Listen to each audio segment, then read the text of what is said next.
Hello students, welcome you all to our channel that is Eduventures Learning. Today we are going to start with the second chapter of Standard 9 that is included in the NCERT books, tissues. So what is tissues? Tissues are a group of cells that are similar in structure and work together to achieve a particular function. Forms a tissue. Tissues जो है in real group of cells हैं जो कि एक साथ एक structure form करते हैं ताकि साथ में काम कर सकें किसी भी पर्टिकुलर फंक्शन को परफॉर्म करने के लिए कुछ सेल्स का एक साथ होना टिश्यू फॉर्म करता है. For example blood, phloem, muscles, these are some of the examples of tissues. Tissues are the organized character of cells. Tissues become organized to form organs, and in further process some tissues get organized and composed and forms organ. So here is the process how it goes. Cells, many cells form tissues, many tissues form organ, many organs together form organ system, and lots of organ system together form organisms like human beings or animals. Right, here in the picture it is very clear. This is a cell from intestine. Group of cells made tissues. This is the real tissue structure. Then lots of tissues together formed a organ, that is small intestine. Small intestine with another organs formed the digestive system. Like here we can see यहाँ पे large intestine है, small intestine है, anus है, liver है, kidney है. Right, तो ये हमारा स्टमक है, सॉरी स्टमक एंड लिवर है. तो ये हमारा डाइजेस्टिव सिस्टम फॉर्म हो रहा है और ये डाइजेस्टिव सिस्टम ह्यूमन बीइंग्स का एक पार्ट है. जिस तरह से हमारे अंदर circulatory system, respiratory system, digestive system ये सारे होते हैं, तो ह्यूमन ऑर्गेनिजम्स जो होते हैं, ह्यूमन बीइंग्स और एनिमल्स जो भी, सारे लोगों में बहुत सारे ऑर्गन सिस्टम्स मिल करके ह्यूमन बॉडी क्रिएट होता है. और ये सारी चीज़ें जो हैं इनका बेसिक और स्ट्रक्चरल थिंग जो होता है वो होता है सेल, जो हमने चैप्टर 1 में पढ़ा था इन डिटेल, उसके बारे में हमने डिस्कशन किया था. सो इस चैप्टर में हमें टिश्यूज के बारे में पढ़ना है, of course as it is very clear now. So tissues जो होते हैं वो दो तरह के होते हैं, प्लांट टिश्यूज और एक होते हैं animal tissues. So we will study about both these tissues. Plant tissues क्या होते हैं, एनिमल टिश्यूज क्या होता है. बिफोर दैट प्लांट टिश्यूज के बारे में हम इस वीडियो में डिस्कशन कर रहे हैं. So let's get what is plant tissues. Plant tissues are based on their fixed habit. Plant tissues जो होते हैं उनका एक फिक्स्ड हैबिट होता है and mainly provide support to plant. Of course plant tissues हैं तो प्लांट को ही सपोर्ट करेंगे. राइट, तो प्लांट टिश्यूज जो होते हैं वो प्लांट को सपोर्ट करते हैं और साथ ही साथ जितना भी उनका स्ट्रक्चरल फंक्शंस रहता है उन सभी पे वर्क करते हैं. प्लांट टिश्यूज का एक फिक्स हैबिट होता है और वो प्लांट के लिए ही प्रोवाइड करते हैं अपना सारा सपोर्ट और functions. Plant tissues are of various types. Plant tissues बहुत सारे टाइप्स के होते हैं and they are made up of similar type of cells. जितने भी प्लांट सेल होते हैं वो सारे सिमिलर टाइप के होते हैं. They are different from animal tissues. Of course, plant cell और plant tissue और animal tissue different है because plant cell और animal tissue भी different होते हैं. Since there are several differences between the animal and plant cell, ये दोनों different होते हैं. plant tissue और animal tissue different होते हैं क्योंकि plant cell और animal cell भी different होते हैं. Right? Now coming to what are the types of plant tissues, क्योंकि हमने यहाँ पे पढ़ा कि plant tissues बहुत सारे types के होते हैं, various types के होते हैं. तो plant tissues कितने types के होते हैं? Basically plant tissues अपने location के according या फिर अपने presence के according दो types के होते हैं, meristems and permanent. Right, meristems and permanent. Meristem tissues जो है ऑफ कोर्स ये ग्रोथ रिलेटेड टिश्यूज होते हैं. ठीक है, ग्रोथ रिलेटेड टिश्यूज इसलिए बोलते हैं क्योंकि ये प्लांट को बड़े होने में हेल्प करते हैं. These are the growth related tissues. और ये टिश्यूज जो होते हैं ना, जब ये तब वर्क करते हैं जब ग्रोथ कंप्लीटली खत्म हो चुकी होती है, परमानेंटली हो चुकी होती है. सो यहाँ पे होता है जब ग्रोथ कंप्लीट हो जाता है, growth completed. Okay, so meristems are growth related and permanent tissues are growth completely related tissues. So plant tissues को हमने दो पार्ट में डिवाइड किया, मेरिस्टेमेटिक टिश्यूज और मेरिस्टेम्स या फिर permanent tissues. Furtherly we divide meristem into 3 parts. Meristem tissues जो होते हैं वो भी 3 पार्ट टाइप्स के होते हैं। कौन कौन से? Apical, lateral and intercalary. Apical, lateral and intercalary. Apical क्या होता है, लेटरल क्या होता है, इंटरकैलरी क्या होता है, इन सारी चीजों के बारे में, ये जितना भी हम लोग इस पिक्चर में देखेंगे ना, इन सब के बारे में we will have a great discussion about it, right. Then होते हैं हमारे परमानेंट टिश्यूज। परमानेंट टिश्यूज जो है वो भी दो तरह के होते हैं, सिंपल टिश्यू और कॉम्प्लेक्स टिश्यू। सिंपल का मतलब आप लोग जानते हो, एकदम नॉर्मल सिंपल जिसमें कोई कॉम्प्लिकेशंस ना हो, और दूसरे होते हैं कॉम्प्लेक्स टिश्यू जिसमें एक्चुअली बहुत सारी फंक्शनिंग होती होगी, बहुत सारी थिंग्स, नाम ही इनके काम बता रहे हैं, राइट। सो सिंपल टिश्यूज जो है, ये टिश्यूज को सिंपल इसलिए कहा जाता है क्योंकि ये सिंगल टाइप ऑफ टिश्यू होते हैं, वन टाइप होता है इनका, एक ही तरह के होते हैं सारे टिश्यूज, ठीक है, सेम टाइप ऑफ सेल से बने हुए होते हैं। कौन कौन से होते हैं? Parenchyma, collenchyma, sclerenchyma. इसके बारे में भी हम लोग डिस्कशन करेंगे। Parenchyma, collenchyma and sclerenchyma. Then complex tissues में आते हैं फ्लोएम एंड जाइलम। इसके बारे में तो हमने पहले भी काफी डिस्कशन किया है, स्टैंडर्ड 7, 8, 9 में हमने काफी, सॉरी 9 में तो अभी करेंगे, स्टैंडर्ड 7 और 8 में भी आपने जाइलम और फ्लोएम के बारे में ऑफकोर्स पढ़ा होगा, राइट। तो कॉम्प्लेक्स टिश्यूज में आते हैं जाइलम और फ्लोएम। सो प्लांट टिश्यूज के बारे में हम लोग इतना कुछ इस चैप्टर में पढ़ेंगे। In this video, we are going to discuss about the meristic tissue only, meristic and its parts. ठीक है, apical, lateral and intercalary.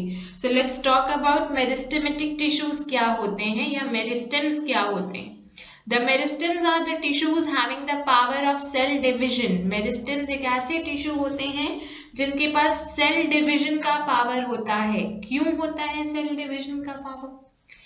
क्योंकि मेरिस्टेम्स जो हैं वो ग्रोथ से रिलेटेड होते हैं, और ग्रोथ जो है वो सेल डिवीजन से होती है। एक सेल 2 में डिवाइड होगा, दूसरा वाला फिर 2 में डिवाइड होगा, फिर वो 2 में डिवाइड होंगे, तो ये जैसे जैसे मल्टीप्लाई करते जाता है हमारा सेल्स, वैसे वैसे हमारा बॉडी ग्रोथ करते जाता है। सिमिलरली प्लांट्स के साथ भी होता है। हमने ये 3 स्टैंडर्ड 9 के फर्स्ट चैप्टर में ऑलरेडी डिस्कस की है, सेल डिवीजन के बारे में, ग्रोथ के बारे में, और किस तरह से सेल डिवीजन होती है जिसकी वजह से ग्रोथ हमें नजर आता है। It is found on those regions of the plant which grows. Meristems जो है, मेरिस्टेम टिश्यूज वैसी जगहों पे मिलते हैं प्लांट के जहां से प्लांट ग्रो करता है, जैसे रूट से ग्रो करता है, शूट से ग्रो करता है, लीव्स भी ग्रो करते हैं, तो ये सारी जगहों पे मेरिस्टेम्स हमें मिलते हैं। Cells have thin cell walls, of course plant cells हैं तो इनके पास सेल वॉल्स तो होंगे ही। Cells are compactly arranged because they do not have intercellular spaces.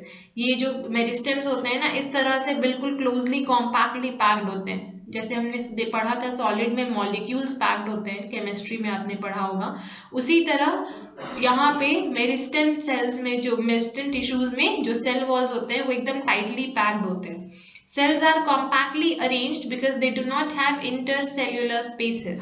Okay, meristematic tissues are responsible for the growth in length and width of the plant. ये अलग अलग चीज है, लेंथ में इंक्रीज करना, विड्थ में इंक्रीज करना आर टू डिफरेंट थिंग्स। किस तरह से डिफरेंट है और इसमें कौन सा पार्ट ऑफ द प्लांट या कौन सा टिश्यू हेल्प करता है, उसके बारे में अभी हम लोग अभी डिस्कशन करेंगे। मेरिस्टेमेटिक के जो 3 पार्ट हमने पढ़े ना, एपिकल, इंट्रा, ये वाले apical meristem, intercalary and lateral meristem, इसमें से कौन से ऐसे टिश्यूज होते हैं जो ग्रोथ में हेल्प करते हैं, लेंथ में आई मीन, और कौन से टिश्यूज होते हैं जो विड्थ में हेल्प करते हैं, उसके बारे में भी हम लोग अभी डिस्कशन करेंगे।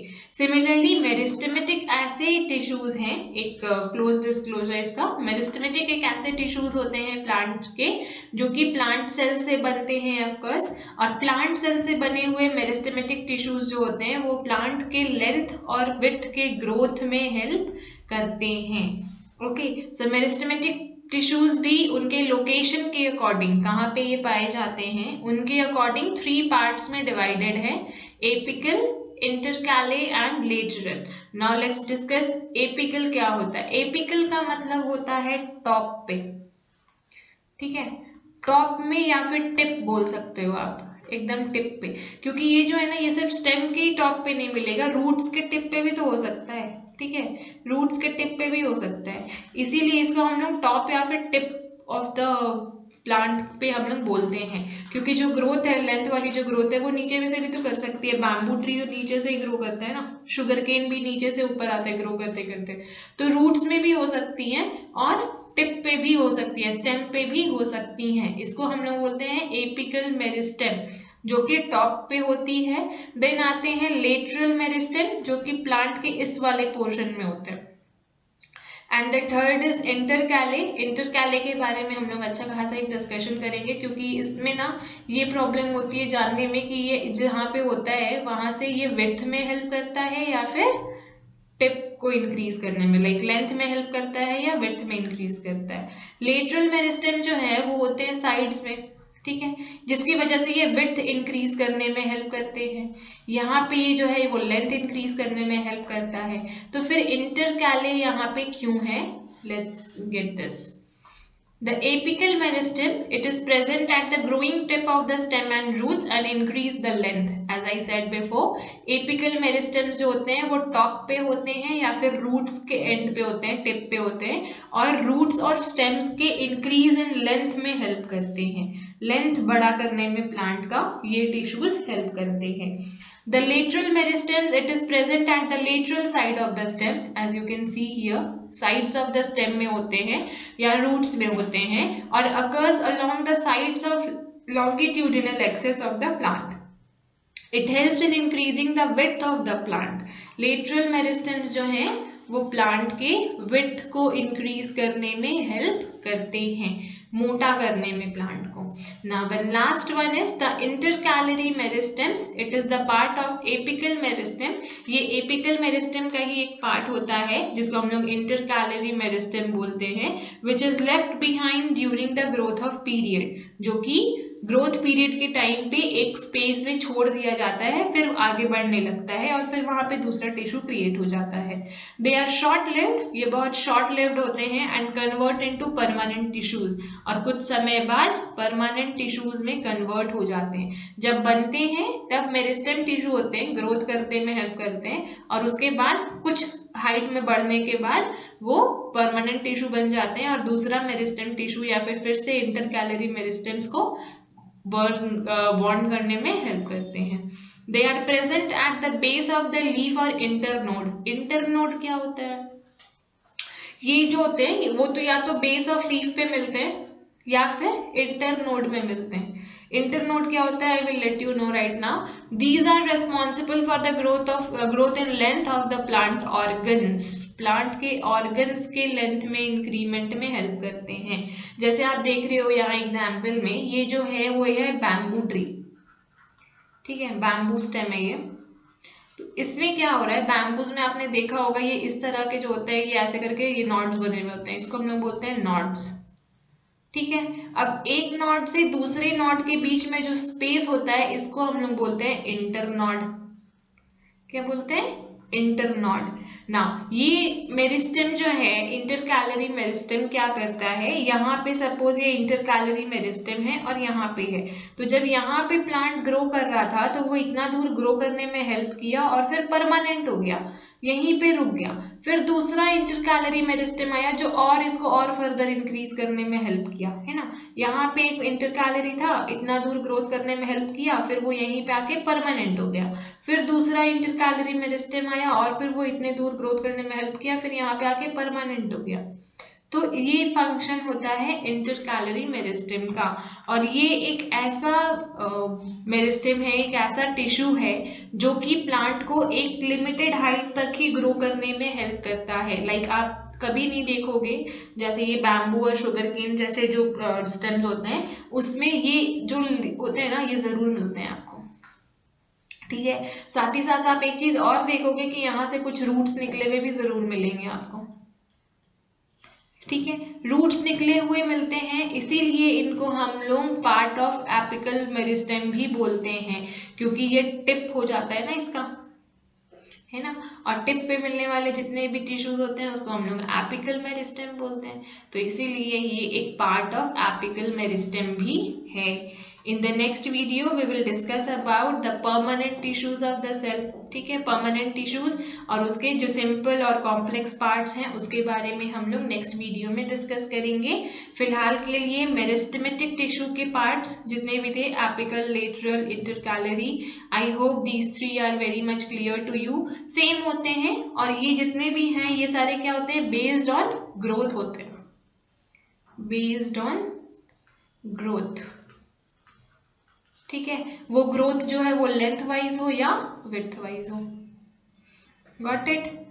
Okay, now we will discuss about the permanent tissues in next video. Till then keep studying, keep watching the video. If you like these videos, press like, share with your friends and do subscribe our channel. Thank you. Hello students, welcome you all to our channel, that is EduVentures Learning. We were talking about the second chapter of Standard 9, which is given in NCERT books prescribed to the students specially of CBSE. ICSE board students also have these topics in their books to study about. So this video is for both CBSE and ICSE students. This will be helpful for both of you guys. So today we are going to discuss about the second type of plant tissues, that is permanent tissues. हमने देखा था last video में कि permanent tissues भी दो तरह के होते हैं, simple permanent tissues and complex permanent tissues. तो आज हम लोग सिंपल परमानेंट टिश्यूज के बारे में पढ़ेंगे. सिंपल परमानेंट टिश्यूज के अंदर भी तीन कैरेक्टरिस्टिक्स हैं, तीन तरह के सेल्स हैं, पैरेन्काइमा, स्क्लेरेन्काइमा एंड कोलेन्काइमा. इन सब के बारे में हम लोग आज एक डिस्कशन करेंगे, एकदम clear end to end description होगी. And in the next video we will be talking about complex permanent tissues जो कि हैं xylem and phloem. You guys must have heard about xylem and phloem before as well, क्योंकि xylem and phloem से related things जो हैं वो standard 6, 7, 8 में भी हैं. So हमने लास्ट वीडियो में मेरिस्मेटिक टिश्यूज के बारे में कर लिया था, आज हम लोग कर रहे हैं सिंपल परमानेंट टिश्यूज के बारे में. So what is simple permanent tissues? Permanent tissues in a plant are those tissues that contain non-dividing cells. Permanent tissues जैसा इसके नाम से ही पता चल रहा है हमें, है ना, परमानेंट, एकदम कोई टेम्पररी नहीं है, कोई चेंजेस नहीं है, बिल्कुल वैसे के वैसे रहते हैं ये. तो plant tissues in a plant are those permanent tissues in a plant are those tissues that contain non-dividing cells. ये cells जो है वो divide नहीं होते हैं, इनमें mitosis, meiosis जैसी कोई चीजें नहीं होती हैं. The cells are also modified to perform specific functions in the plants. हर तरह के जो सेल्स हैं, ऑफ कोर्स हर तरह की जो सेल्स हैं, टिश्यूज हैं, उनका एक परमानेंट काम है. हर किसी को एक परमानेंट चीज दी गई है कि आपको ये फंक्शन परफॉर्म करना है. जैसे ह्यूमन बॉडीज में हार्ट को बोला गया है कि आपको ब्लड प्योरीफाई करके पंप करना है, प्योरीफाइड ब्लड को पंप करना है पूरे बॉडी में, तो वो वही करती है. डाइजेस्टिव सिस्टम को कहा गया है कि आपको फूड से सारे न्यूट्रिएंट्स अब्सॉर्ब करके फूड डाइजेस्ट करना है, तो वो वही करती है. सिमिलरली प्लांट्स में भी जितनी भी चीजें हैं, जितने भी टिश्यूज हैं, जितने भी सेल्स हैं, सबका अपना अपना स्पेसिफिक फंक्शन है जो कि उन्हें दिया गया है. In the plants, the cells of a permanent tissues are derived from the meristematic tissues. ये जो permanent tissues है ना, वो कहाँ से आए हैं? meristematic tissues से. और meristematic tissues तो divide होती हैं, ठीक है. तो ये division के बाद आई हुई कुछ ऐसी tissues हैं जो कि furtherly divide नहीं होती हैं. permanent tissues are derived from the meristematic tissues. Meristematic tissues के बारे में हमने इस चैप्टर के फर्स्ट वीडियो में डिस्कशन की थी. If you guys want to know about meristematic tissues and its types, you can go to that video. I will give the link in the description box. You can just go and click in that and you will see the video of meristematic tissues over there. So permanent plant tissues, simple permanent tissues जो होते हैं वो 3 types के होते हैं. कौन कौन से? Parenchyma, collenchyma and sclerenchyma. Now what are these 3 types and इनके क्या functions हैं, कैसी इनकी structure होती है, कैसे इनके functions होते हैं. सिर्फ बायोलॉजी में हमें स्पेशली इन्हीं चीजों के बारे में पढ़नी होती है. किसी भी चीज की सिर्फ 2 चीजें आपको याद रखनी है, structure and function. If you guys know about the structure and function of everything that is in your book, that is in your portion, it's more than enough to know about. इसके ज्यादा इससे कम कुछ भी नहीं जानना है आपको. So जो परमानेंट प्लांट टिश्यूज हैं, सिंपल प्लांट टिश्यूज जो है उनको, अच्छा इसको सिंपल क्यों कहा जाता है? सिंपल परमानेंट टिश्यूज को सिंपल क्यों कहा जाता है? क्योंकि इनके जो सेल के स्ट्रक्चर हैं वो बिल्कुल सेम टाइप के होते हैं, ये वन टाइप के होते हैं, इनमें कोई वेरिएशंस बहुत ज्यादा नहीं होती है, इनकी जो फंक्शनिंग है वो बहुत ज्यादा एक दूसरे से डिफरेंट नहीं होती है, इसीलिए इन्हें सिंपल परमानेंट टिश्यू कहा जाता है। सिंपल परमानेंट टिश्यूज जो है वो 3 टाइप्स के हैं, पैरेन्काइमा, कोलेनकाइमा एंड स्क्लेरेन्काइमा। इसके बारे में हम लोग एक डिस्कशन करेंगे अभी इन 2-3 minutes. Now, simple permanent tissues, these are also known as homogeneous tissues. Simple parent tissues को homogeneous tissues भी कहा जाता है. They are made up of a single type cell. See, I just told you guys ना, ये single type cell से बनी होती है, usually with the same origin, structure and function. इनके जो structure होती है, जो origin होती है, जो function होते हैं वो बिल्कुल सेम होते हैं, इसीलिए इन्हें सिंपल परमानेंट टिश्यूज कहा जाता है। इनको समझना is very easy. Simple permanent tissues is further classified into 3 types.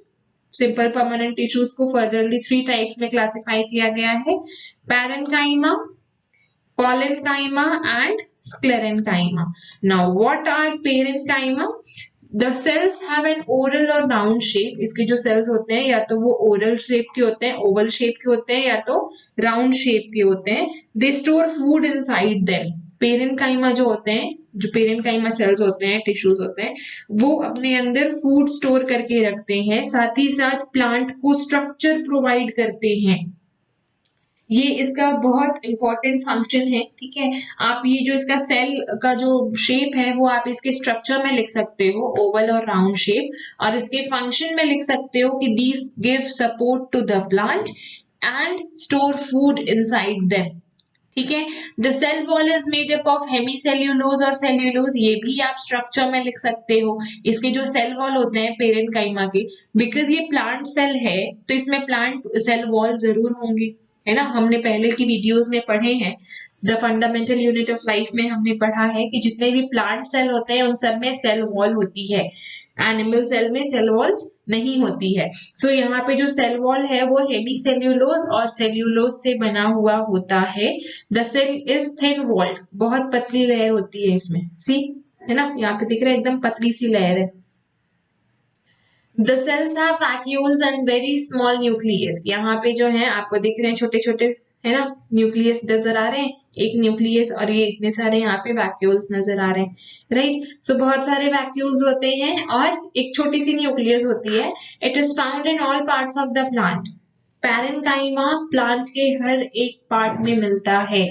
क्यों सारे पार्ट में मिलता है? क्योंकि पेरेन्काइमा जो है ना वो फर्दरली 2 पार्ट में डिवाइडेड होते हैं, ठीक है। पहला होता है क्लोरेन्काइमा और दूसरा होता है एरेन्काइमा, 2 और इसके पार्ट्स होते हैं।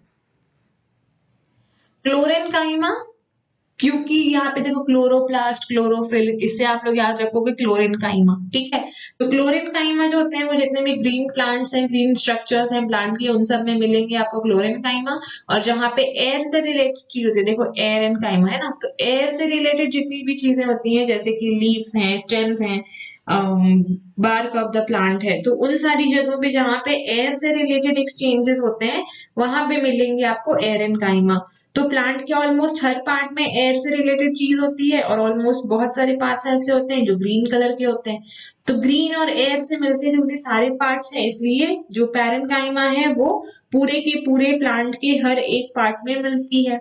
The protoplasm is living in dense, जो प्रोटोप्लाज्म होते हैं इनके अंदर वो बहुत ही ज्यादा डेंस होते हैं, ठीक है। यहाँ पे जो इंटरसेल्यूलर स्पेसेस होती है वो होती है, ठीक है, यहाँ पे आपको दिख रहा है इंटरसेल्यूलर स्पेसेस हैं, काफी ज्यादा हैं as compare to sclerenchyma and this collenchyma. हम देखेंगे आगे में कि कोलेन्काइमा और स्क्लेरेन्काइमा में जो स्पेसेस होते हैं वो बहुत बहुत कम होते हैं या फिर होते ही नहीं है। As compare to that parenchyma में थोड़े ज्यादा इंटरसेल्यूलर स्पेसेस होते हैं, जिसकी वजह से इसमें रिजिडिटी ज्यादा नहीं होती है, ठीक है, इसमें ज्यादा रिजिडिटी होती है। Now coming to the next, that is collenchyma. यहाँ पे आप देख रहे हो ये 2 सेक्शंस हमने देखे हैं पैरेन्काइमा के। पहला है ट्रांसवर्स सेक्शन जो कि इस तरह से दिखता है, और दूसरा है लॉन्गिट्यूडिनल सेक्शन जो कि इस तरह से दिखता है। ठीक है, लॉन्गिट्यूडिनल सेक्शंस मतलब ये वाले पार्ट के जो होंगे ना, ये वाले पार्ट के, ठीक है, ये इस तरह के कुछ दिखते हैं under the microscope. Of course ये इतनी माइन्यूट चीजें होती हैं कि हमें नेकेड आइज से दिख नहीं सकती। The second type of simple permanent tissue is collenchyma. Collenchyma क्या होते हैं? Collenchyma long and thick eight corners. जैसे यहाँ पे आप देख रहे थे ना, यहाँ पे थिकनेस नहीं थी, एकदम पतले पतले सेल वॉल्स थे यहाँ पे, ठीक है। उसके ऑपोजिट में कॉलेनकाइमा में लॉन्ग और थिक कॉर्नर्स होते हैं, लंबे लंबे और मोटे मोटे कॉर्नर्स होते हैं। They are more flexible in nature, जिसकी वजह से इनको फ्लेक्सिबिलिटी ज्यादा मिलती है।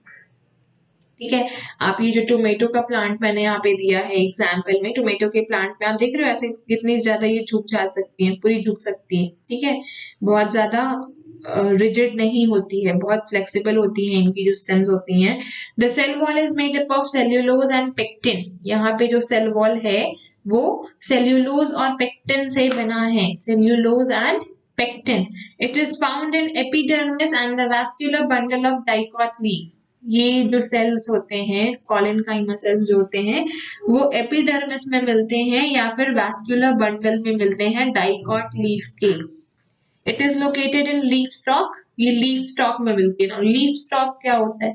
ये है हमारा लीफ, ठीक है, लीफ है ये हमारा। सपोज ये हमारा एक प्लांट है और यहां से ऐसे करके एक लीफ निकली हुई है, ठीक है।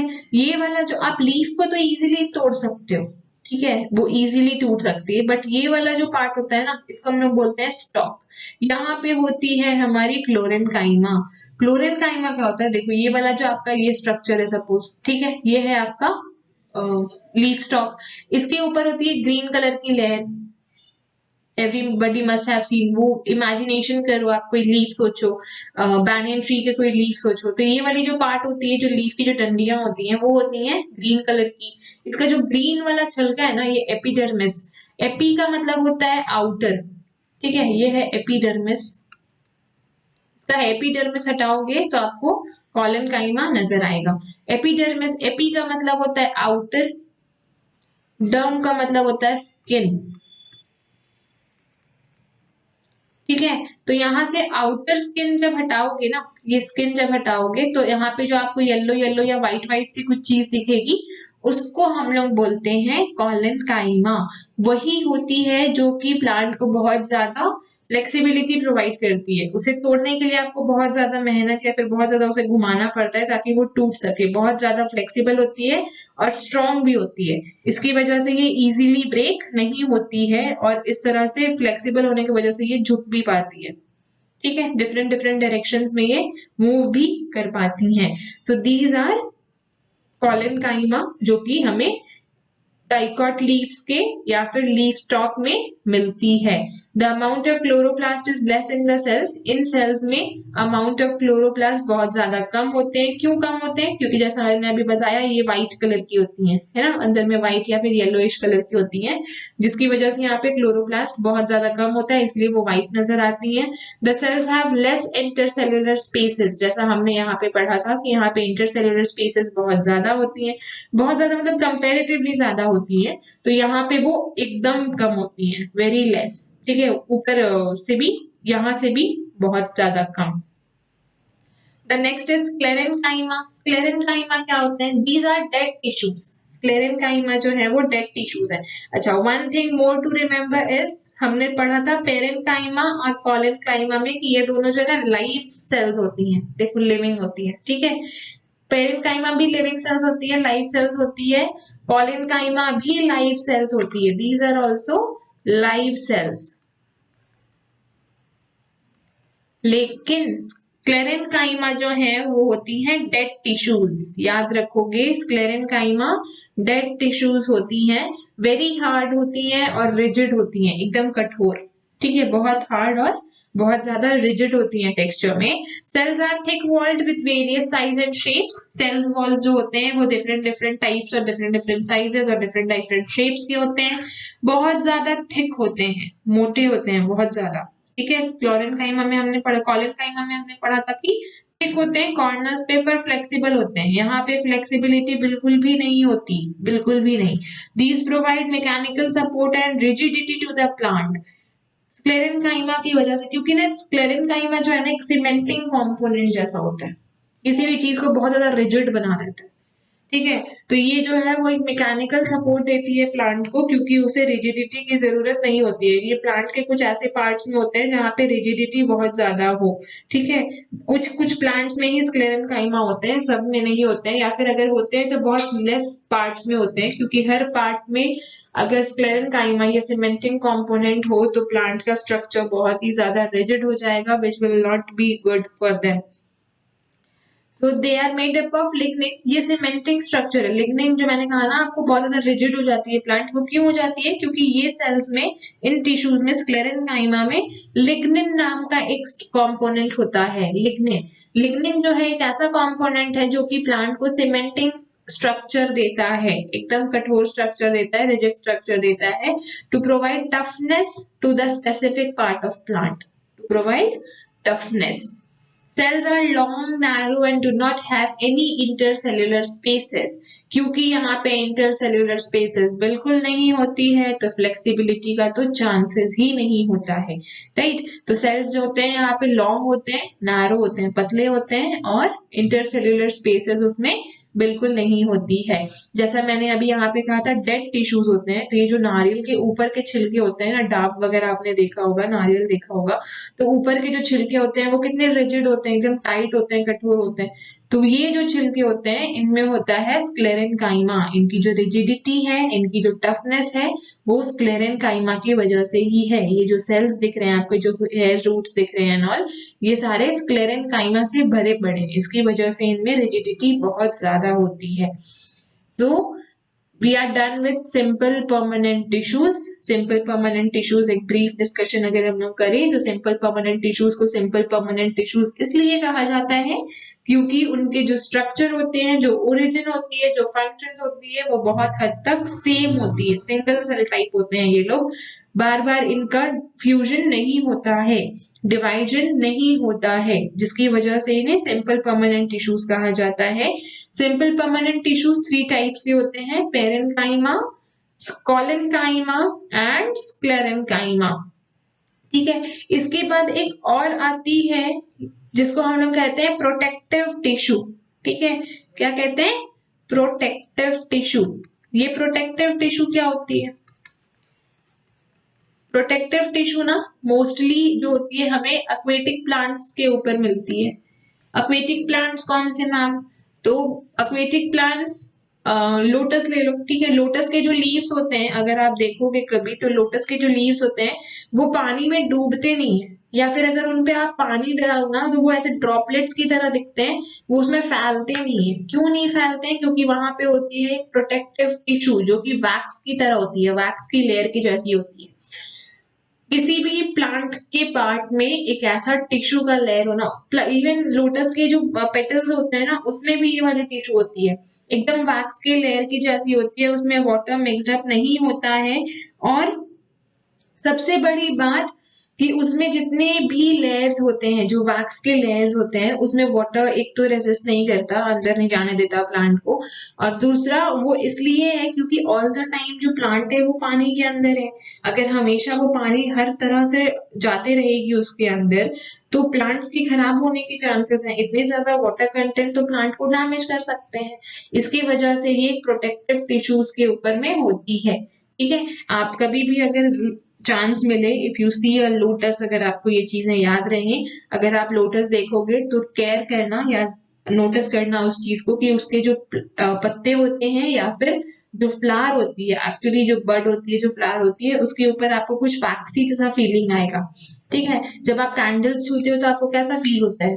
वैक्स जैसा, एकदम पतला सा लेयर्स ना, वैसा बिल्कुल आपको फील होगा लोटस के ऊपर। तो याद रखोगे प्रोटेक्टिव टिश्यूज जो है वो एक वैक्स के लेयर की जैसी होती है, जो कि नॉर्मली एक्वेटिक प्लांट्स में मिलती है।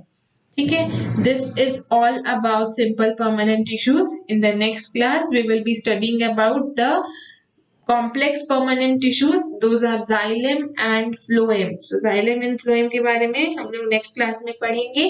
till then Keep studying, enjoy doing studies, share the videos with your friends.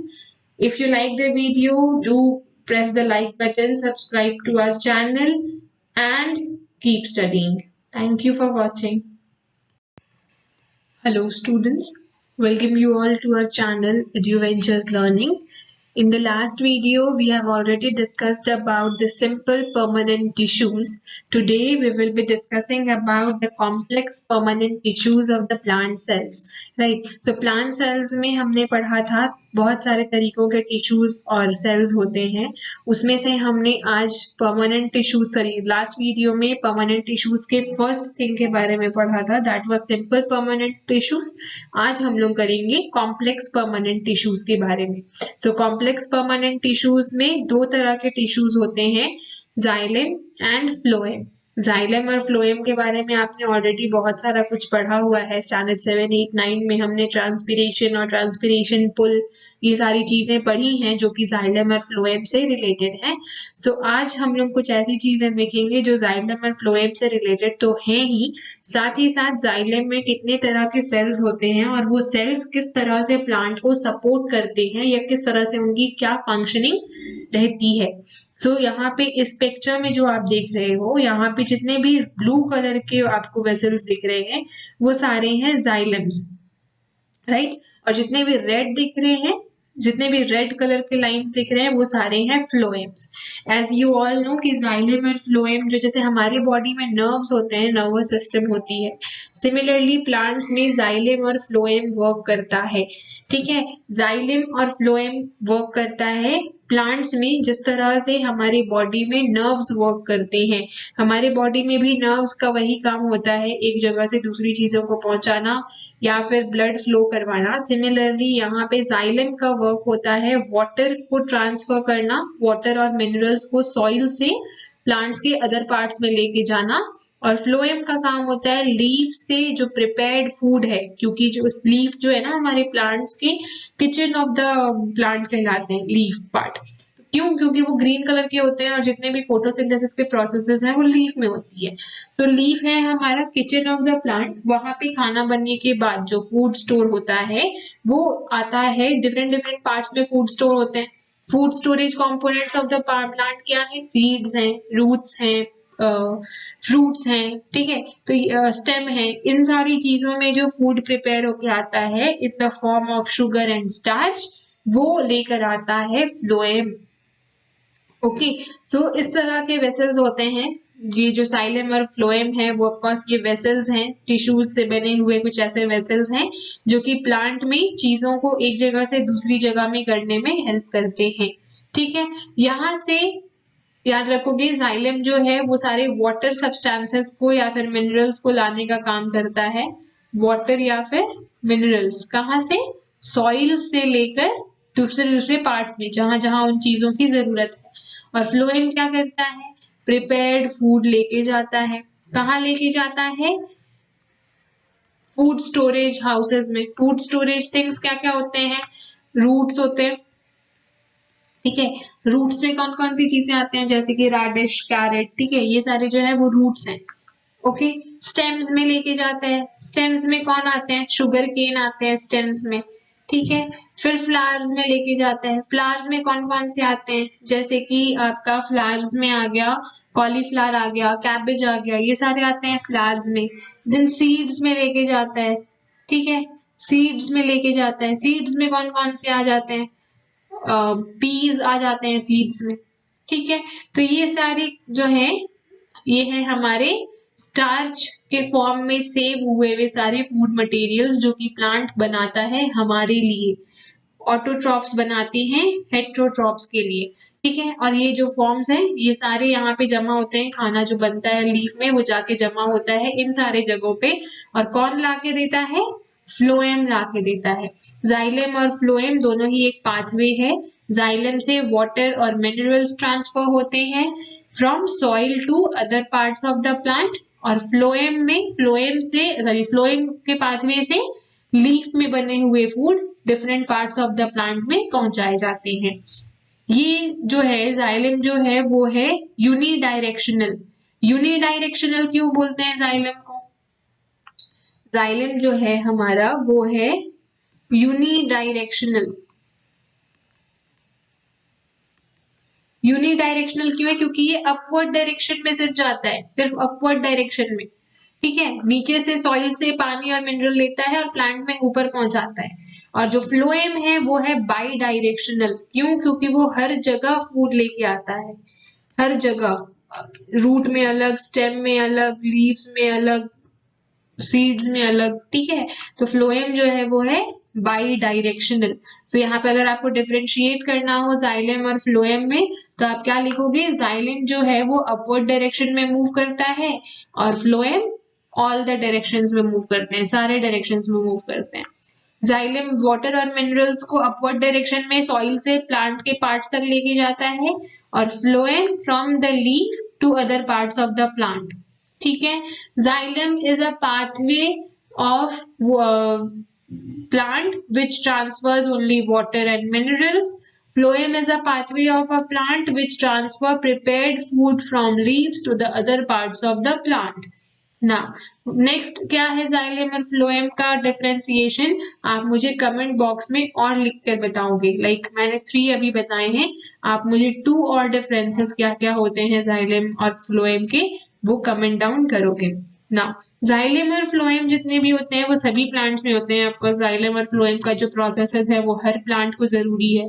जैसे नर्वस सिस्टम का इंपॉर्टेंस हर एक ह्यूमन बीइंग में है, उसी तरह जाइलम और फ्लोएम का भी इंपॉर्टेंस और उनका फंक्शनिंग हर एक तरीके के प्लांट में जरूरी होते हैं। Now, as we said, xylem और फ्लोएम जो है वो कॉम्प्लेक्स परमानेंट टिश्यूज के 2 टाइप्स हैं, xylem and phloem. Xylem is made up of dead cells. Keep this in mind, xylem जितने भी होते हैं डेड सेल से बने हुए होते हैं, having a thick cell lining. Xylem में हमेशा बहुत थिक सेल लाइनिंग होती है।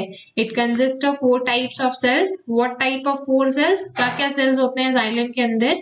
जाइलम जो है हमारा वो तो टिश्यू वेसल है ना, वेसल है जो बहुत सारे टिश्यूज है, तो वो जो है बहुत सारे, अब टिश्यू है तो बहुत सारे सेल्स से बना हुआ है। ऑफकोर्स बहुत सारे सेल्स मिलकर टिश्यू बनाते हैं, बहुत सारे टिश्यूज मिलकर ऑर्गन बनाते हैं। तो ये सेल्स जो है वो 4 टाइप्स के सेल्स हैं जाइलम में। कौन कौन से? Xylem parenchyma, tracheids, vessels and xylem fibres. ये 4 टाइप्स ऑफ सेल्स हैं जो कि जाइलम के अंदर होते हैं। नाउ अब हम लोग देखेंगे कि ये जो 4 टाइप ऑफ सेल्स हैं जाइलम में, इनके फंक्शंस क्या क्या होते हैं। ट्रैकीड्स एंड वेसल्स के बारे में जो हमने पढ़ा यहाँ पे, tracheids and vessels, they have broad tubular structure. Of course xylem और फाइबर जो है वो वेसल्स हैं तो ट्यूब्यूलर स्ट्रक्चर ही होंगे इनके, राइट। तो ट्यूब्यूलर स्ट्रक्चर होते हैं कुछ इस तरह के होते हैं ये tubular structure, so that they can allow transportation of water in plants vertically. vertically करना मतलब,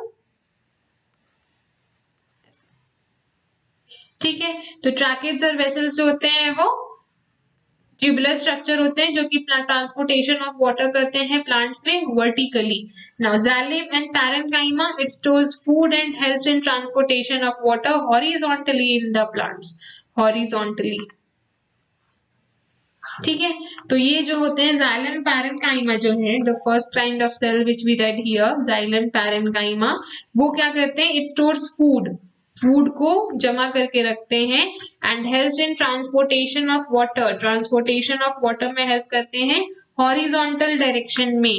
it is living element of the plant tissue. जैसे हमने पढ़ा था कि जाइलम जितने भी होते हैं वो डेड सेल से बने हुए होते हैं, पर ये जो है जाइलम पैरेन्काइमा लिविंग एलिमेंट होते हैं प्लांट टिश्यूज के, living element, xylem parenchyma.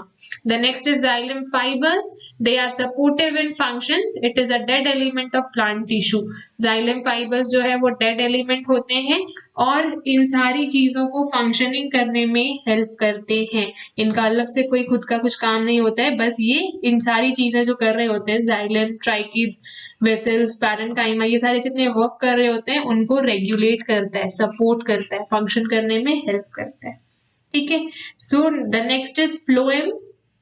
It is made up of living cells. जैसे हमने पढ़ा जाइलम डेड सेल से बना होता है, फ्लोएम लिविंग सेल से बना होता है and it allows the movement of food from leaves to other parts of the plant. और फ्लोएम लीव्स से different parts of the plant में फूड को लाने में हेल्प करता है। इसके भी जैसे हमने ऊपर पढ़ा जाइलम के 4 एलिमेंट्स हैं, 4 सेल्स हैं, सिमिलरली जाइलम के जैसे 4 सेल्स हैं, वैसे ही फ्लोएम के भी 4 सेल्स हैं। कौन कौन से हैं? Sieve tubes, companion cells, phloem fibers and phloem parenchyma. So sieve tubes क्या है? They are slender tube like structure, slender होते हैं, ट्यूब लाइक स्ट्रक्चर, तो जैसा हमने कहा कि वेसल्स हैं तो ट्यूब लाइक स्ट्रक्चर ही होंगे। Composed of elongated thin walled cells, जैसा हमने पढ़ा था पैरेन्काइमा में ऊपर, जाइलम पैरेन्काइमा जो है वो थिक वॉल्ड होते हैं, यहाँ पे सीव ट्यूब जो है वो थिन वॉल्ड होते हैं, ठीक है। Placed end to end. The main function of the sieve tubes is to transport sugars and nutrients up and down the plant. Sieve tubes का काम होता है प्लांट के ऊपर नीचे, क्योंकि ये मैंने कहा था ना जाइलम जो है वो यूनिडायरेक्शनल है और फ्लोएम जो है वो बाई डायरेक्शनल है। बाई डायरेक्शनल मतलब ऊपर नीचे दाएं बाएं हर जगह ये जा सकता है, हर जगह ट्रांसपोर्टेशन करता है। सो सीव ट्यूब्स जो है वो शुगर और न्यूट्रिएंट्स ट्रांसपोर्ट करते हैं अपसाइड डाउन, अप भी करते हैं डाउन में भी करते हैं। Companion cells, they facilitate the functions of sieve tubes, जितने भी कंपेनियन सेल्स हैं वो फैसिलिटेट करते हैं सीव ट्यूब्स को, इनको हेल्प करते हैं। इनका नाम ही बता रहा है ना, कंपेनियन, फ्रेंडशिप निभाते हैं या एक साथ। तो सीव ट्यूब्स के बेस्ट फ्रेंड्स होते हैं, कंपेनियंस होते हैं ये सेल्स, और क्या करते हैं? सीव ट्यूब्स को हेल्प करते हैं फंक्शनिंग करने में। फ्लोएम फाइबर्स, फ्लोएम पैरेन्काइमा, हमने ऊपर पढ़ा था जाइलम फाइबर्स और जाइलम पैरेन्काइमा।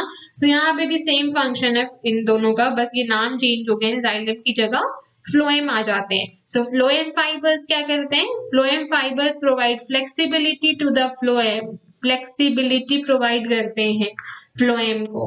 और फ्लोएम पैरेन्काइमा क्या करते हैं? ये स्टोर करते हैं स्टार्च एंड प्रोटीन, ठीक है। ऑफ कोर्स फ्लोएम है तो इनका तो काम ही है ना फूड स्टोर करना, तो फूड स्टोर करना डिफरेंट डिफरेंट पार्ट्स में ऑफ कोर्स, लेकिन पैरेन्काइमा इस काम में हेल्प करता है। जो सेल है फ्लोएम पैरेन्काइमा, उसका ये काम है कि वो स्टार्च के फॉर्म में जितना भी फूड है या प्रोटीन के फॉर्म में जितना भी फूड है जो कि लीव्स ने बनाया है, प्लांट में बना है, उसे स्टोर करके रखने का।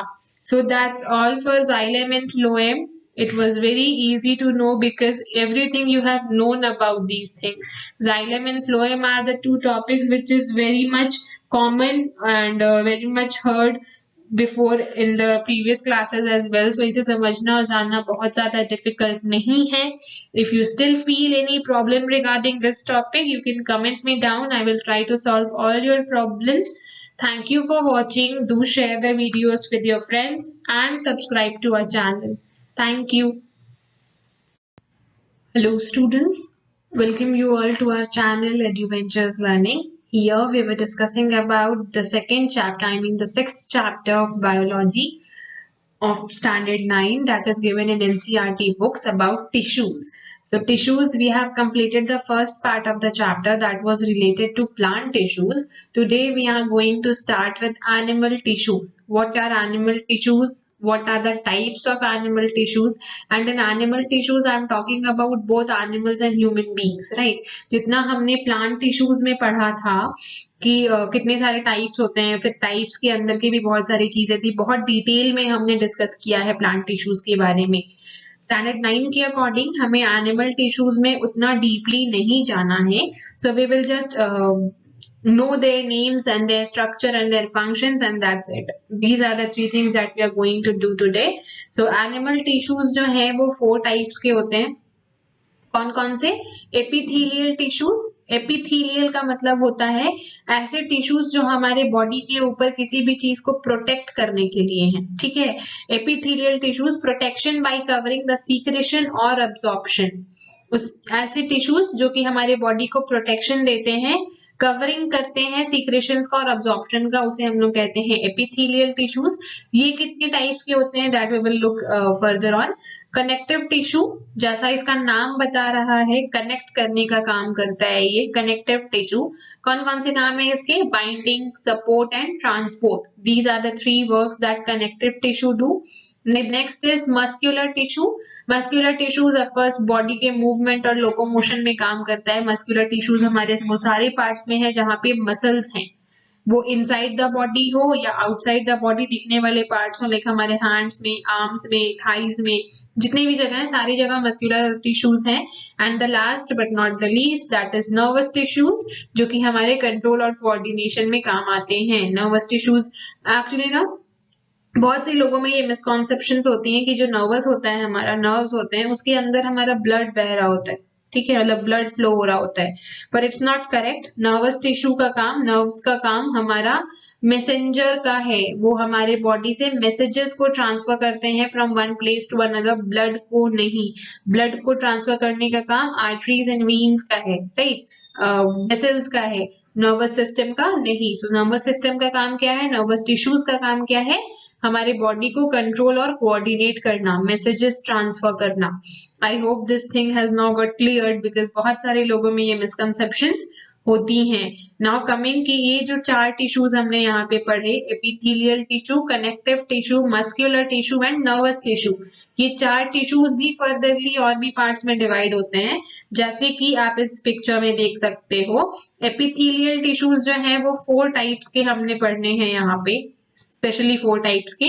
कौन कौन से? Squamous, cuboidal, columnar and ciliated. यहाँ पे ग्लैंड्यूलर दिया है, पर हमें स्टैंडर्ड 9 के पोर्शन में ग्लैंड्यूलर के बारे में नहीं पढ़ना है, हमें पढ़ना है squamous, cuboidal, columnar and ciliated. ये 4 एपिथेलियल जो टिश्यूज होते हैं किस तरह के होते हैं, इनका स्ट्रक्चर कैसा होता है, we will see in the video in just 2-3 minutes I guess. Then muscular tissues हमने पढ़ा था। मस्क्यूलर टिश्यूज भी 3 टाइप्स के होते हैं। कौन कौन से? अनस्ट्रेटिएटेड, स्ट्रेटिएटेड एंड कार्डियक। ये 3 टाइप्स ऑफ मस्क्यूलर टिश्यूज होते हैं।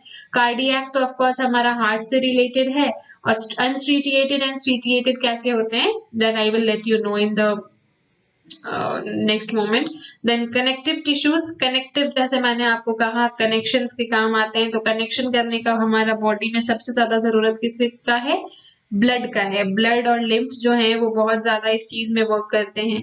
देन हमारे बोन्स एंड कार्टिलेजेस जो हमारे पूरे बॉडी में, ऑफ कोर्स कनेक्शन का काम तो बोन्स का भी है ना, एक पार्ट को दूसरे पार्ट से जोड़ के रखता है, डिफरेंट डिफरेंट बोन्स जो है वो जुड़े हुए हैं एक दूसरे से, ताकि हमारा बॉडी का स्ट्रक्चर खड़ा हो सके, स्केलेटन खड़ा हो सके। एंड प्रॉपर कनेक्टिव टिश्यू जिसको हम बोलते हैं लूज और डेंस टिश्यू, इसमें भी बहुत सारी चीजें हैं, एरोलर है, एडिपोज है, टेंडन्स हैं, लिगामेंट्स हैं, ठीक है। इन सारी चीजों के बारे में भी हम लोग डिस्कस करेंगे। सो इन दिस वीडियो ये एक स्मॉल समरी है, ये देखने के लिए कि आप इस वीडियो में किस किस चीजों के बारे में और कहाँ कहाँ पे जानने वाले हो।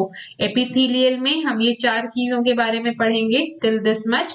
मस्क्यूलर में हम लोग इन तीनों के बारे में पढ़ेंगे, unstriated, striated and cardiac. Cardiac is related to heart. Connective tissue में हमने पढ़ा proper, skeletal and fluid. Proper में हमने लूज और डेंस। लूज में आते हैं हमारे एरोलर एंड एडिपोस, डेंस में आते हैं टेंडॉन्स एंड लिगामेंट्स, स्केलेटल में of course bone and cartilages, fluid में आते हैं blood and lymph. Nervous system में हमारा एक ही चीज आता है, दैट इज न्यूरॉन्स। न्यूरॉन्स के स्ट्रक्चर के बारे में हम लोग पढ़ेंगे, ठीक है। तो this is the whole thing that we are going to cover today. So starting with what are epithelial tissues. Epithelial tissues is a protective covering forming a continuous sheet. ये एकदम पतला सा शीट की तरह होता है एपिथेलियल टिश्यूज जो होते हैं। एक्चुअली ये बहुत सारे टाइप्स के हैं ना, तो एपिथेलियल टिश्यूज बहुत सारे, इनका जनरली काम हमारे बॉडी के ऊपर एक पतली लेयर चढ़ाना होता है जो कि हमें प्रोटेक्ट करता है, हमारे नॉट हमें, हमारे पूरे ऑर्गन्स को, हमारे बॉडी पार्ट्स को प्रोटेक्ट करता है। अब प्रोटेक्शन का काम और शीट का काम बोल रहे हैं, तो इसका मतलब सिर्फ ये स्किन नहीं है जो हम लोग एक्चुअली अपने नेकेड आई से हमारे आंख के ऊपर की स्किन के ऊपर देख पा रहे हैं। It's not the skin that we are talking about, पर ये वाले टिश्यूज हमारे बॉडी के अंदर भी डिफरेंट डिफरेंट पार्ट्स में हो सकते हैं, डिपेंडिंग अपॉन कौन से पार्ट में है। इसके भी और बहुत सारे टाइप्स हैं, जैसा हमने ऊपर डिस्कस किया था, that is squamous epithelium. Squamous epithelium जो है ये कहाँ पे प्रेजेंट होता है? In the lining of mouth and oesophagus. ये बहुत ही पतला सा एक शीट होता है, बहुत पतला सा शीट, जो कि ट्रांसपेरेंट कलर का, या फिर आप उसे टीयर अप करोगे तो वो व्हाइट कलर का दिखेगा, ठीक है। एकदम पतला सा शीट होता है जो कि लाइनिंग ऑफ माउथ में होती है, मुंह के ऊपर नीचे, जो टंग के ऊपर वाला पार्ट है वहां पे होती है, या फिर हमारे एसोफेगस में होती है, वेंट पाइप या फूड पाइप जिसको आप बोलते हो, उसमें होती है। ये स्ट्रक्चर आपको दिख रहा है, एकदम पतला सा, ये पिंक कलर का एक शीट होता है, बिल्कुल पतला सा, ठीक है। This is called squamous epithelium. Coming to the next, that is cuboidal epithelium. Cuboidal दिखता है, ये दिख रहा है आपको यहाँ से, क्यूबॉइडल जैसा, है ना, ये क्यूब जैसे दिखते हैं, ये बिल्कुल इसीलिए इसका नाम पड़ा है क्यूबॉइडल। ये कहाँ होते हैं? इन the lining of kidney tubules and salivary glands. Kidney tubules of course kidney में होते हैं, और सैलिवरी ग्लैंड्स हमारे माउथ में होते हैं, जहां से सलाइवा निकलती है हमारे फूड में मिक्सअप होने के लिए during the process of chewing the food, right. So these are the cuboidal epithelium are the things which are found in lining of kidney tubules and salivary glands, जिसका structure थोड़े से thick होते हैं, like as compare to squamous थोड़े से ज्यादा thick होते हैं, और क्यूबॉइडल शेप्स के होते हैं, ठीक है। क्यूबॉइडल शेप्स के ऑफकोर्स अब आपको नेकेड आई से तो नहीं दिखेंगे, ये क्यूबॉइडल शेप जो है इनका वो माइक्रोस्कोप में ही नजर आ सकता है। The next is columnar epithelium. इसका भी नेम ही इसका डिस्क्राइब कर रहा है, देखो ये कॉलम्स जैसा है ना, ऐसे लंबे लंबे कॉलम्स बने हुए हैं इसके, है ना, इसीलिए इसके नाम है कोलमनार एपिथेलियम। कोलमनार एपिथेलियम कहाँ मिलते हैं? इंटेस्टाइन में, in the intestine, and columnar epithelium with the cilia in the lining of respiratory tract. Small intestine में मिलते हैं जनरली, और इनका काम क्या होता है पता है? ये टिश्यूज जो होते हैं वो फैट्स को अब्सॉर्ब करने के काम करते हैं, ठीक है, कोलमनार एपिथेलियम। साथ ही साथ इंटेस्टाइन के अंदर, स्मॉल इंटेस्टाइन के अंदर एक ऐसी पतली सी पिंक कलर की लेयर बिछी हुई होती है। आपने जितने भी डायग्राम्स देखे होंगे स्मॉल इंटेस्टाइन की, मोस्टली स्मॉल इंटेस्टाइन जो है ना वो पिंक कलर का शो करते हैं, ठीक है। उसका जो कलर है वो पिंकिश रेडिश जैसा होता है, और वो जो ट्रैक्ट है, रेस्पिरेटरी ट्रैक्ट है, वहां पे भी कोलमनार एपिथेलियम वाले टिश्यूज ही मिलते हैं। कोलमनार एपिथेलियम इसका नाम इसलिए क्योंकि ये कॉलम्स जैसे ऐसे बड़े बड़े से बने हुए होते हैं। Okay, coming to the next, that is stratified squamous epithelium. What are stratified squamous epithelium? The skin which protects the body. The thing which we were talking about, हमारा skin is also made up of squamous epithelium. ये जो है ना, ये squamous epithelium का ही एक part है, लेकिन इसको हम लोग stratified बोलते हैं। क्यों बोलते हैं? The skin epithelial cells are arranged in many layers. बहुत सारे लेयर्स में, देखो 1 layer, 2 layer, 3 layer, 4 layer, 5 layer, है ना, इसीलिए हम लोग इसको स्ट्रैटिफाइड कहते हैं। बहुत सारे लेयर्स में होता है, ये है एक्चुअली में स्क्वेमस एपिथेलियम जैसा ही, देखो पतला शीट ही है, पर बहुत सारे लेयर्स में है, इसलिए इसे हम लोग स्ट्रैटिफाइड स्क्वेमस एपिथेलियम बोलते हैं। Skin epithelial cells are arranged in many layers to prevent wear and tear, ताकि हमारे बॉडी में कहीं भी वियर एंड टीयर ना हो। वियर एंड टीयर का मतलब होता है स्किन का फटना। Since they are arranged in a pattern of layers, they are called stratified squamous epithelium. क्योंकि ये इस तरह से layers में होते हैं, इसीलिए इनको stratified squamous epithelium कहा जाता है, ठीक है। आप देख सकते हो इन सारे सेल्स के अंदर ना एक एक न्यूक्लियस है, दिख रहा है ना। Now coming to the next, that is muscular tissue. अभी हमने सारा जितना भी पढ़ा वो सारा epithelium tissues था। Now we are coming to muscular tissues. Muscular tissues क्या होते हैं? Muscular tissues allows movement of the body due to presence of contractile proteins. यहाँ पे एक कॉन्ट्रैक्टाइल प्रोटीन नाम की चीज होती है मस्कुलर टिश्यू में, याद रखोगे ये नाम, कॉन्ट्रैक्टाइल प्रोटीन। क्यों है ये कॉन्ट्रैक्टाइल प्रोटीन? क्योंकि हमारे मस्कुलर टिश्यूज में ना एक कैपेबिलिटी होती है, एक एबिलिटी होती है कि वो कॉन्ट्रैक्ट करता है फिर एक्सपैंड करता है, मतलब रिलैक्स कॉन्ट्रैक्ट वाला जो थिंग है ना, वो हमारे मस्कुलर टिश्यूज का एक बहुत बड़ा खासियत है। इसी की वजह से हम लोग मूवमेंट और लोकोमोशन कर पाते हैं। जब आप अपना लेग्स और चलते हो, आपकी थाइज में कॉन्ट्रैक्शन होती है। जब आप कुछ काम अपने हाथ से करते हो तो आपके मसल्स में कॉन्ट्रैक्शन होती है। आपके हैंड्स के बहुत सारे ऐसे पार्ट्स हैं जहाँ पे मसल्स हैं, वहां पे कॉन्ट्रैक्शन होती है, इसकी वजह से आप मूवमेंट कर पाते हो। तो वो जो कॉन्ट्रैक्शन है, जो रिलैक्सेशन और कॉन्ट्रैक्शन का जो प्रोसेस है, वो किसकी वजह से हो पाता है? कॉन्ट्रैक्टाइल प्रोटीन्स की वजह से। अगर ये कॉन्ट्रैक्टाइल प्रोटीन्स ना हो ना, तो हमारे मस्कुलर टिश्यू सीमेंटिंग बॉडी जैसे हो जाएंगे। ठीक है, तो ये कॉन्ट्रैक्टाइल प्रोटीन्स होते हैं हमारे मस्कुलर टिश्यूज में, जो कि उसे मूवमेंट करने में हेल्प करते हैं। Now types of muscular tissues भी 3 टाइप्स के होते हैं। कौन कौन से? Smooth muscle tissue, cardiac muscle tissue and skeletal muscle tissue. Now smooth muscle tissue कहाँ मिलते हैं? इनवॉलेंटरी फंक्शंस में, ऐसे फंक्शंस में जो कि हमारे कंट्रोल में नहीं होते हैं, सॉरी, वैसे फंक्शंस जो कि हमारे कंट्रोल में नहीं होते हैं। ठीक है, जैसे कि स्टमक में, स्मॉल इंटेस्टाइन में, लार्ज इंटेस्टाइन में, इन सारे जगहों पे मिलते हैं हमारे smooth muscular tissues.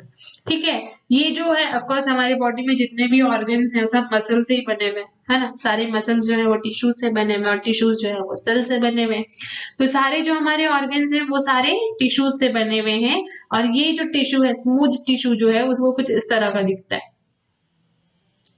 Of course under the microscopic vision. So ये ऐसा दिखता है, और ये हमारे स्टमक में, लार्ज इंटेस्टाइन में, स्मॉल इंटेस्टाइन के कवरिंग में होती है, जहां जहां मसल टिश्यूज है। और इनवॉलेंटरी कंट्रोल क्या होता है? यहाँ पे देखो हम लोग 2 वर्ड्स देख रहे हैं, इनवॉलेंटरी एंड वॉलेंटरी। इनवॉलेंटरी का मतलब होता है ऐसे एक्शंस या ऐसे फंक्शंस ऑफ आवर बॉडी जिसको हम लोग कंट्रोल नहीं कर सकते, that can't be controlled by us. अगर आप चाहो कि मैंने आज अभी खाना खा लिया है पेट भर के, देन हम सोचेंगे कि मुझे कल तक भूख ना लगे, मैं कंट्रोल करके रखूंगी, मैं सोच के रखूं कि नहीं मुझे भूख नहीं लगवाना है, तो क्या ये पॉसिबल है? नहीं पॉसिबल है। डाइजेशन का जो प्रोसेस है वो अपना स्पीड में चल रहा है, वो 3 4 5 घंटे में आपका जो फूड है वो डाइजेस्ट हो ही जाएगा, और आफ्टर सम टाइम आपको भूख लगेगी ही वापस से। You can't control that process. तो उसको हम लोग कहते हैं इनवॉलेंटरी फंक्शंस। आप चाह के भी अपना हार्ट बीट नहीं रोक सकते, आप चाह के भी अपना रेस्पिरेशन नहीं रोक सकते। तो ये जितने भी प्रोसेसेस हैं जो मसल्स के द्वारा होती हैं, मसल्स के थ्रू होती हैं, और जिसको आप कंट्रोल नहीं कर सकते हैं, उसको हम लोग बोलते हैं इनवॉलेंटरी मसल्स या इनवॉलेंटरी एक्शंस। और जो एक्शंस आप कंट्रोल कर सकते हो, इफ आई से यू अभी आप बैठ जाओ, आप बैठ सकते हो। इफ आई से खड़े हो जाओ, आप खड़े हो सकते हो। तो वो ये जो मसल कॉन्ट्रैक्शन आपके हैंड्स और लेग्स का, लाइक अगर आप उठ रहे हो और बैठ रहे हो तो आपका लेग्स का मसल्स कॉन्ट्रैक्ट कर रहे हैं ना। तो आपके जो लेग्स और हैंड्स वाले जो पार्ट हैं जिसको आप कंट्रोल कर सकते हो, मैं अगर बोलूं हाथ ऊपर करो आप कर सकते हो, हाथ नीचे करो आप कर सकते हो, नेक मूव करो आप कर सकते हो। तो ये जो फंक्शंस हैं जो आपके कंट्रोल में हैं, इनको हम लोग कहते हैं वॉलेंटरी फंक्शंस। तो स्मूथ मसल्स जो हैं वो स्टमक और लार्ज इंटेस्टाइन, स्मॉल इंटेस्टाइन वगैरह में होती है। कार्डियक मसल तो ऑफ कोर्स हार्ट में होती है, कार्डियक का मतलब ही हार्ट होता है। ठीक है, एंड नेक्स्ट है स्केलेटल मसल सिस्टम, जो कि हमारे स्केलेटल के आसपास होती है। ठीक है, that is called skeletal muscle system. हाथ के पास, घुटनों के पास, लिम्स के पास होती हैं, उन्हें कहते हैं हम लोग स्केलेटल मसल टिश्यू। सो ये हैं 3 तरह के मसल टिश्यूज। ना स्मूथ मसल टिश्यू जो है ना, उनकी क्या खासियत होती है वो देखते हैं। स्मूथ मसल टिश्यू इनवॉलेंटरी होती है, जैसा भी मैंने आपको कहा, you can control. Spindle shape की होती है, देखो ये जो शेप है ना, ये वाला शेप, इसे हम लोग कहते हैं स्पिंडल शेप। स्पिंडल शेप की होती है, यूनिन्यूक्लिएटेड होती है। यूनिन्यूक्लिएटेड मतलब सबके अंदर एक टिश्यू दिख रहा है, देखो सबके अंदर एक टिश्यू, जितने भी सेल्स है सबके अंदर एक एक टिश्यू दिख रहे हैं। और अनब्रांच, एक दूसरे से कोई कनेक्शन नहीं है इन लोगों का, सब अपने अपने सेपरेटली है। ठीक है, सो ये होते हैं स्मूथ मसल्स, कुछ इस तरह के दिखते हैं स्मूथ मसल, जिसमें सब में एक एक न्यूक्लियस होती है, इनवॉलेंटरी फंक्शंस परफॉर्म करती है, स्पिंडल शेप की होती है, और अनब्रांच्ड होती है, एक दूसरे से कोई रिलेशन इनका नहीं होता है। The next is skeletal muscles. Skeletal muscles कैसे होते हैं? देखो इसका ना एक और क्वालिटी है, देखो ऊपर में ये हमें यहाँ पे लाइन लाइंस एंड ऑल कुछ नहीं दिख रहा है, ये बिल्कुल प्लेन है, ऐसे ऐसे नहीं दिख रहा है ना। यहाँ पे देखो ये लाइन्स दिख रहे हैं।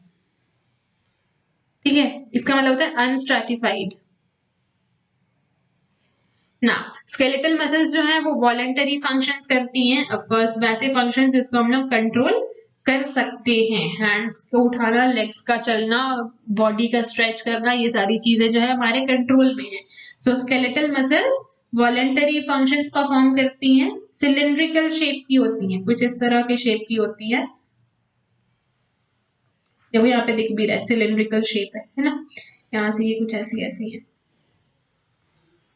सिलेंड्रिकल शेप की है, मल्टी न्यूक्लिएटेड है, किसी में एक है किसी में दो है। देखो ये वाला जो सेल है इसमें दो न्यूक्लियस दिख रहा है, नीचे वाले में भी दो न्यूक्लियस दिख रहा है ना। तो ये जो होती है मल्टी न्यूक्लिएटेड होती है और अनब्रांच्ड होती है, एक दूसरे से कोई कनेक्शन इनका नहीं होता है, सिंगल सिंगल होती है, ऐसे ऐसे करके होती है, ट्यूब्यूलर होती है, मल्टी न्यूक्लिएटेड होती है, एक तो में बहुत सारे न्यूक्लियस भी हो सकते हैं, और अनब्रांच्ड होती है, एक दूसरे से कोई कनेक्शन इनका नहीं होता है, that is skeletal muscles. The last is muscle में cardiac muscle. Cardiac muscle of course heart से रिलेटेड है, इनवॉलेंटरी है क्योंकि हार्ट के फंक्शंस को आप कंट्रोल नहीं कर सकते। आप अपने हार्ट को बोलोगे कि भैया आज हम थक गए हैं, 10 घंटे के लिए आप पंप होना बंद कर दो, तो दैट कांट हैपन। अगर वो पंप करना बंद कर दिया तो आप भी फिर ऑफ हो जाओगे, राइट। सो कार्डियक मसल्स जो है उसको आप कंट्रोल नहीं कर सकते, इनवॉलेंटरी होती है, सिलेंड्रिकल शेप की ही होती है ये भी, as you can see in the picture. Uninucleated होती है, सबके अंदर एक एक न्यूक्लियस होता है, और ब्रांच होती है, एक दूसरे से जुड़ी हुई होती है। देखो ये तो डायग्राम है, ठीक है, नॉर्मली आप अगर डायग्राम बनाओगे तो ऐसा बनाओगे, देखो ब्रांच रही है, एक दूसरे से जुड़ी हुई है यहाँ पे, है ना, जुड़ी हुई है, जुड़ी हुई है, ब्रांच है। लेकिन अगर आप माइक्रोस्कोप में देखोगे तो ये कुछ इस तरह से दिखेगी, ठीक है। तो अगर आपको डायग्राम बनाने आता है स्कूल में कार्डियक मसल का तो आप ऐसा बनाओगे, अगर नहीं आता है तो आप जनरली ये अज्यूम करोगे कि कार्डियक मसल जो है माइक्रोस्कोप के अंदर कुछ इस तरह की दिखती है। अगर आपने हार्ट का डायग्राम देखा है, स्ट्रक्चर देखा है कभी, तो वो बहुत ज्यादा मस्क्यूलर दिखती है ना, एकदम स्पॉन्जी स्पॉन्जी सी दिखती है, रेड रेड कलर की। खैर रेड कलर तो उसमें वो ब्लड की वजह से, क्योंकि इतना ज्यादा उसमें ब्लड का आना जाना है तो इसलिए वो रेड कलर की है और ब्लड से हमेशा भरपूर रहता है, बट स्टिल वो बहुत स्पॉन्जी दिखती है ना, गुलगुली सी ना। The next is connective tissue. Connective tissues क्या होते हैं, जैसा इसका नाम बता रहा है, कनेक्ट करके रखने का काम है, ब्लड का काम जो है हमारे बॉडी में वही है, ठीक है। They are loosely bound cells present in an intercellular matrix. ये एक लूजली बाउंड सेल्स होते हैं जो कि हमारे पूरे बॉडी में होते हैं, all the body intercellular matrix. This matrix can be different types. ये जो मैट्रिक्स है वो डिफरेंट टाइप्स के हो सकते हैं, जैसे कि डेंस, रिजिड, फ्लूइड और जेली। ये जो मैट्रिक्स है वो बहुत सारे तरीके की हो सकती है, डेंस टाइप भी हो सकती है, बोन्स डेंस हैं, रिजिड बोन्स हैं, डेंस में ये नहीं है, लिगामेंट होती है, लिगामेंट होती है डेंस, रिजिड में आते हैं बोन्स, फ्लूइड में आता है ब्लड, और जेली में आते हैं एरोलर एनॉल, ठीक है। तो ये चार तरीके के थिंग्स हैं, चार तरह के मैट्रिक्स हैं जिसमें कनेक्टिव टिश्यूज हमें मिलती है। Depending upon the functionality of the connective tissue the nature of matrix varies in them.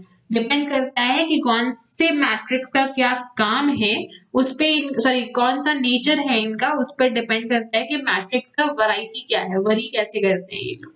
Now as you know कौन कौन से कनेक्टिव टिश्यूज हैं, types of connective tissues, blood, bone, tendon, ligament, cartilage, adipose and areolar, ठीक है। Blood everybody knows, the red liquid. Bone everybody knows, like everybody in the sense the people of your age always knows, the standard 9 students knows what are bones, right? So tendons, ligament आपने सुना हो अगर शायद, तो कभी कई बार ऐसा होता है ना किसी का लेग वगैरह फ्रैक्चर हो गया या कुछ, तो जो अगर बहुत ज्यादा चोट नहीं आई है, मसल फ्रैक्चर हुआ है, तो उसे हम लोग कहते हैं लिगामेंट डैमेज हो गई है ना, मूवमेंट में वर्क करती है। लिगामेंट जो है ना वो दो बोन्स को जोड़ने का काम करती है, और दो बोन्स के बीच में जो स्पेस होती है, जो मसल होती है, उसे हम लोग कहते हैं लिगामेंट।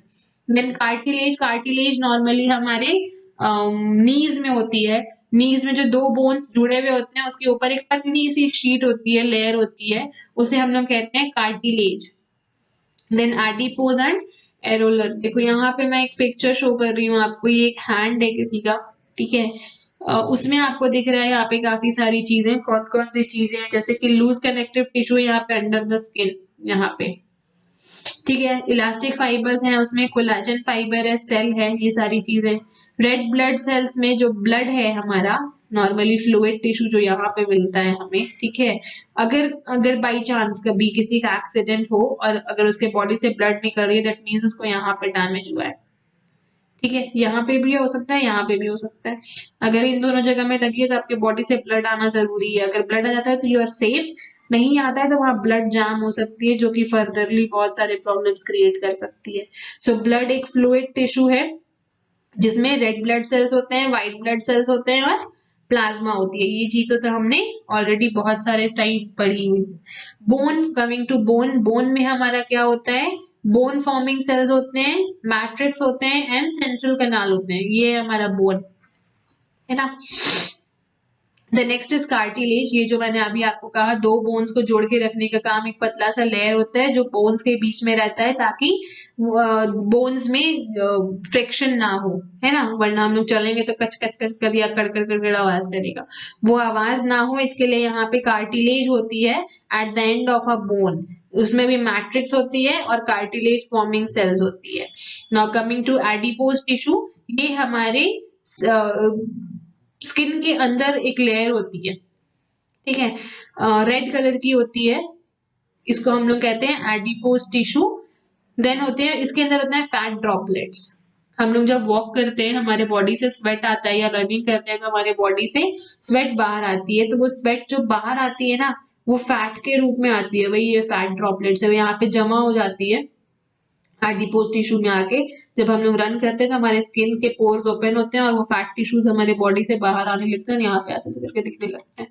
ठीक है, तो एडिपोज टिश्यू में फैट ड्रॉपलेट्स होते हैं हमारे।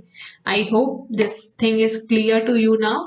The next is nervous tissue. Nervous tissue बहुत इजी है क्योंकि हमने नर्वस सिस्टम ऑलरेडी कई बार पढ़ा है स्टैंडर्ड 7 और 8 में। नर्वस टिश्यू जनरली हमारे न्यूरॉन से रिलेटेड है, न्यूरॉन्स जुड़ते हैं एक दूसरे के साथ तो वो नर्व्स फॉर्म करते हैं।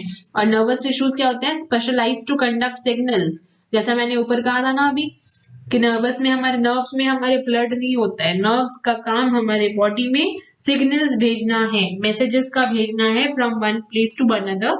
हाँ, एक चीज बहुत इंपॉर्टेंट है कि ये इलेक्ट्रिक इम्पल्स में काम करती है। इलेक्ट्रिक इम्पल्स मतलब बिजली की रफ्तार में, आप सोचते भी नहीं हो, आप सोच भी नहीं सकते उतना स्पीड में जितना स्पीड में आपका बॉडी एक्शन कर चुका होता है। तो ये जो इम्पल्सेस है हमारे ब्रेन का हमारे बाकी के बॉडी ऑर्गन से, वो कौन करता है, नर्वस टिश्यू करता है।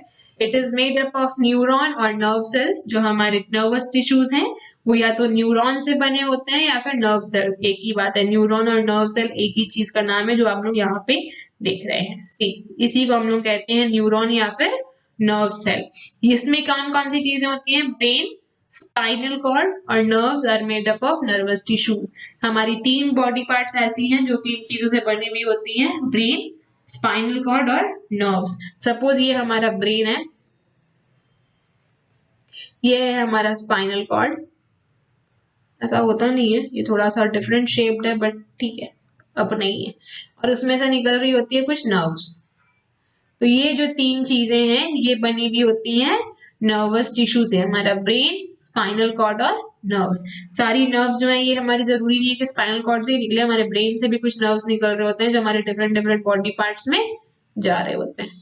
ठीक है, तो ये जो है 3 चीजें हमारे बॉडी के नर्वस टिश्यू से बनी हुई होती है।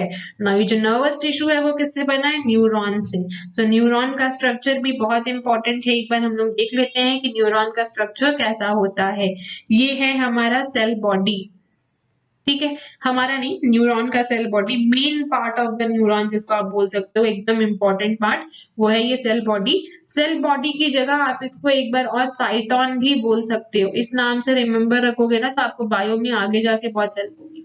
तो सेल बॉडी को हम लोग साइटॉन भी बोलते हैं। यहाँ से साइटॉन से सेल बॉडी से निकले हुए कुछ ऐसे हेरी लाइक स्ट्रक्चर होते हैं, इसको हम लोग बोलते हैं डेंड्राइट्स। मैसेजेस रिसीव करने का काम करते हैं डेंड्राइट्स। पूरे बॉडी से कहीं पे भी कुछ भी हो रहा है, हरकत हो रही है, तो डेंड्राइट्स जो है वो मैसेजेस रिसीव कर लेते हैं। बीच में होती है एक nucleus, as you can see, ये होते हैं एक्सन्स, ये जो दिख रहे हैं ना आपको ऐसे स्ट्रक्चर्स, इसको हम लोग बोलते हैं एक्सॉन। ठीक है। Next is myelin sheath. ये जो एक्सॉन्स है इसके ऊपर एक पतली सी लेयर होती है जिसको हम लोग बोलते हैं माइलिन शीट। इसके बीच में होती है, एक्सॉन के बीच में होती है सेल जिसको हम लोग बोलते हैं श्वान सेल। ये है न्यूरॉन की टेल, ठीक है, न्यूरॉन टेल जिसको हम लोग बोलते हैं एक्सॉन टर्मिनल, एक्सॉन टर्मिनल या फिर न्यूरॉन की tail. And the last is node of Ranvier जो कि एक्सॉन्स को एक साथ जोड़ के रखता है। ये जो बीच में स्पेसेस है ना जहां से मैसेजेस एक दूसरे से ट्रांसफर होती है। एक ही न्यूरॉन तो पूरे बॉडी का कंट्रोल नहीं कर सकता, देर आर मतलब millions of neurons in our body.